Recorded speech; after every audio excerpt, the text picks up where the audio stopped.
right. Well, I'd like to begin by welcoming you to the Gallery Saint Germain. It's run through the Paramount. It's an annex of the Paramount. We have funding for 2 years from the McKnight Foundation for this space to feature high caliber Minnesota artists, and we're very proud of this space and what we're able to do here. My name's Melissa, and I've had the pleasure of knowing Willicey for over 10 years now. Just an honor, quality, dedication to quality all the way around. Founding member of the Artists Guild of Central Minnesota, which I'm honored to be a part of.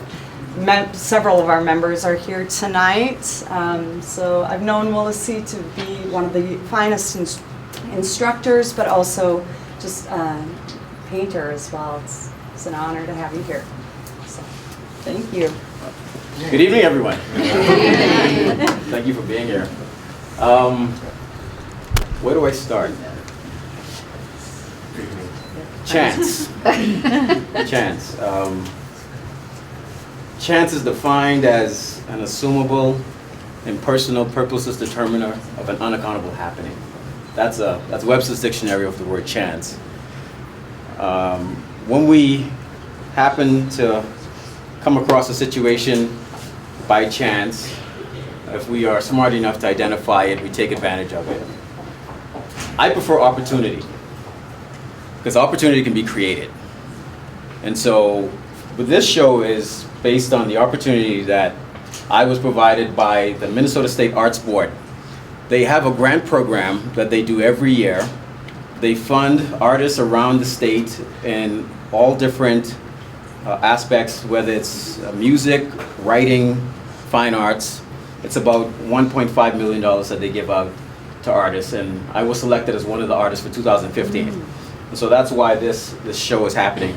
What I propose to them is to do an exhibition that shows similarities between the Bahamas, where I grew up, and Minnesota. Of course, looking at that application, you might wonder, is this artist really thinking about, you know, what he's asking for here? But if you look at the work tonight, for you to quickly decide which one is from here or which one is from the Bahamas, you might have a hard time, because you might say, well, all of these are from around here. And yet, that's not the case. With the work that you see tonight, I traveled to Long Prairie, to Eagle Bend, Minnesota, Harmony, Minnesota. I took trips back to the Bahamas, gathered information. The subject matter itself is very extensive. I couldn't cover every aspect of the similarities between the Bahamas and Minnesota, but there's certain ones that stood out to me that I knew I could capture well, and that makes up the body of the show tonight. And so I really had a lot of fun doing this, because this is a result of my time being here in Minnesota. I remember when I first came here in 2003, I was shell-shocked. I thought everything was bland. Everyone's houses were the same color. There was no ocean. And then someone took me to a beach.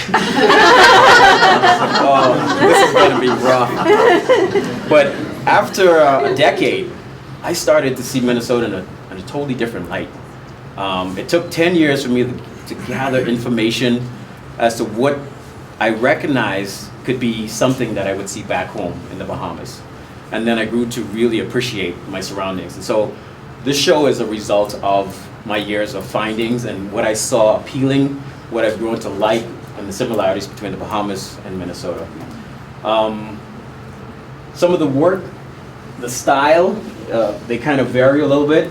If you get a chance to look at the price list, I have a little bit of information on some of the works in here.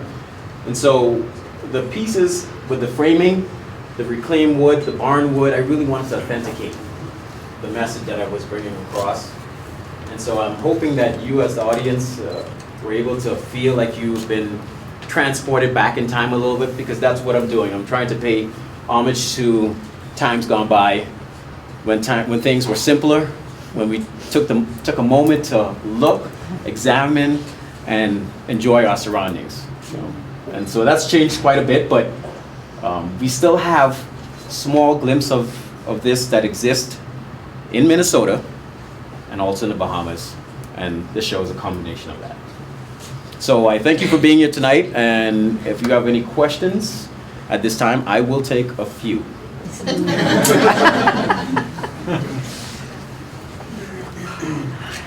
have a favorite piece? I knew that question was coming. I knew it was coming. No, I do not have a favorite piece.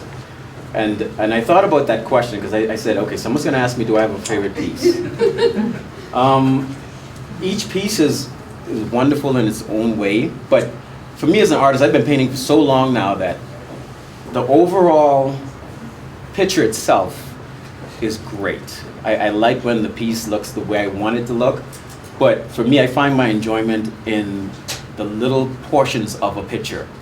And so sometimes you would look at a painting and maybe it's a small wrinkle, or I did a painting some years ago and the guy had on a watch and you can see that it was 9 o'clock. Only the discerning person that looked close enough was able to tell that. And so that's what I like about pieces. I like for the viewer to find something that's small, minute, that they could enjoy because it's their reward for looking and paying attention. And so no, I don't have a favorite piece, but if you have a favorite piece. I do not. Okay. All right. Jim? Question, Willicey. So, what's your method as far as you try to paint on site? Do you take notes on site? Do you photograph, or are these really assemblies of different views into one picture? Yeah, the images are mainly from photographs, but like I mentioned, I did some extensive traveling to gather information on this. And so my friend here, Jim McAllister from television, did a fantastic job on putting together a small video documenting the process. And so I have that on my webpage and also on my Facebook page. But it's a matter of me going to these places and authenticating exactly what it is that I'm going to paint. Making sure that this is what I saw. So not just I look in a book, oh, this looks kind of cool, and I draw from that. No, I actually saw a lot of these people doing these things and interacting with them. And so the information that's gathered and painted is from my interaction with the subjects. I saw one more hand. All right. I would love to hear your lack of background space in the pieces here with the white backgrounds. Yeah, those pieces, you know, there's an artist family from the Bahamas. They are like the masters of painting people. And one of the things they like to do is simplify the background. Sometimes that's a hard thing for an artist to decide to do, whether to add a lot of stuff in the background or whether to make it just about the subject. And for these pieces, I thought it would be great for me to just simplify the background so that the viewer can focus on the subjects. I think there's enough light, contrast, and color that you don't need anything else going on in the background. And so I did the first piece with the boy shoveling. It's called Unearthing the Future.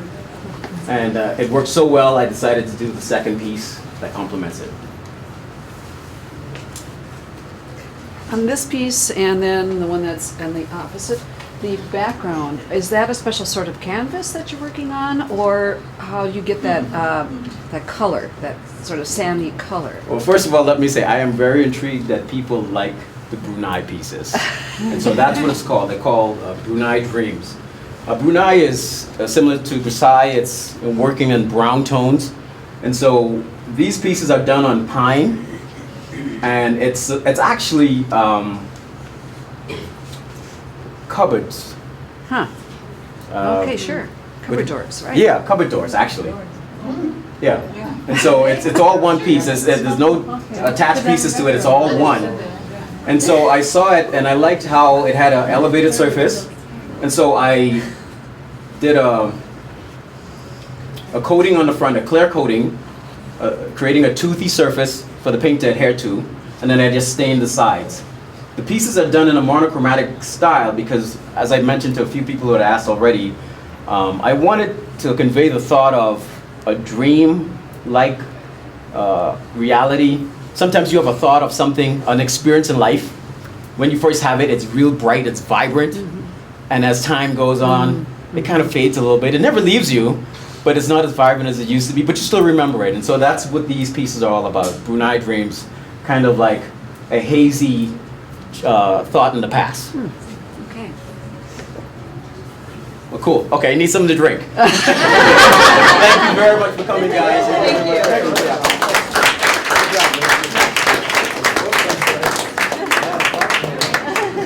Oh, sorry, before everyone leaves, one more thing. I forgot, my friend, where is he? Larry Cole. He's here tonight. He's a writer, a fabulous writer. This piece I did for his book. Oh, really? And this book is here out at the front. There's Larry with the hat on. Excellent storyteller. And the stories in this book would complement any of the pieces on the wall, really. So if you get a chance, please take a look at the book. I like that. I like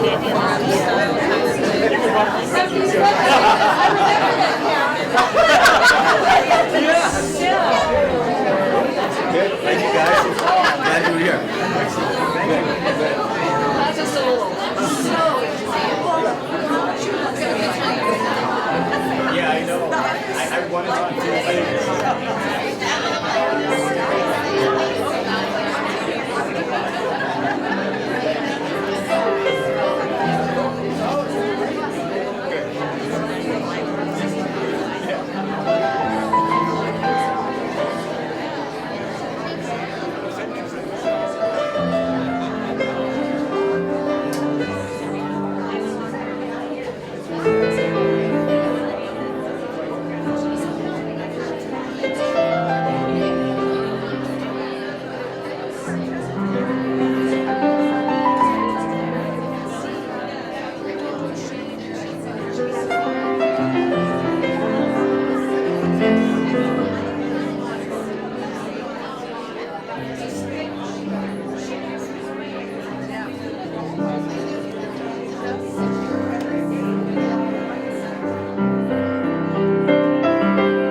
I was like dosing myself with sunscreen after coming